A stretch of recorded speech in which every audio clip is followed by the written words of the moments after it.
अच्छा हमको सिखा रिया है अच्छा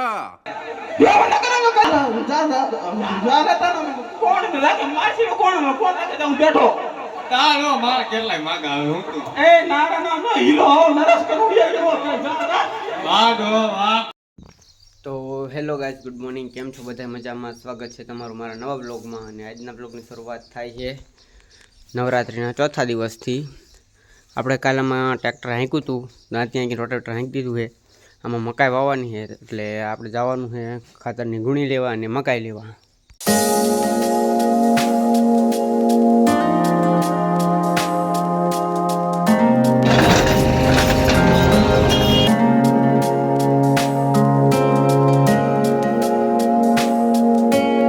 ફાઇનલી વાંકાને પહોંચી ગયા છે. પહેલાં આપણે જવાનું છે મામાને ઘરે, તો જાય છે અત્યારે મામાને ઘરે.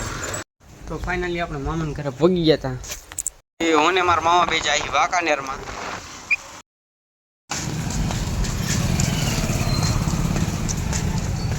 સોન મામા બે નીકળી ગયા છે વાંકાનેરમાં ખરીદી કરવા.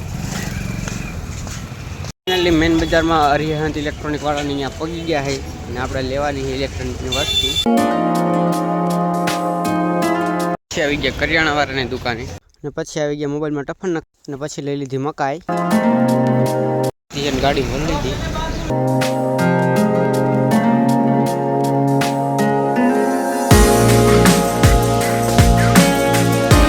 અને પછી આવી ગયા અમે ગામમાં ટ્રેક્ટરની વણી લેવા. આપણા ઘરે પડી હતી અહીંયા. તો આપણે ટ્રેક્ટરની વણી લઈને પગી ગયા ખેતરમાં. તો મકાઈ વાવવાનું ચાલુ કરી દીધું છે, ને આ બાજુ 4-5 હાટા વાવી દીધી, ને આટલી વાવવાનું બાકી રહ્યું છે હવે.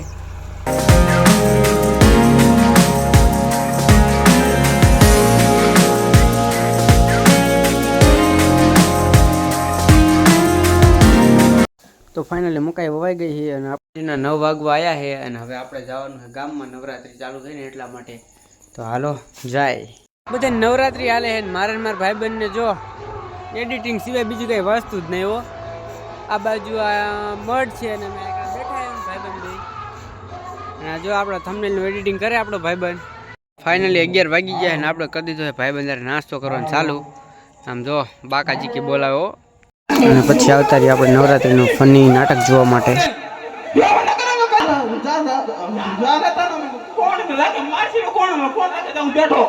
તારો માર કેટલાય માગા આવે હું તું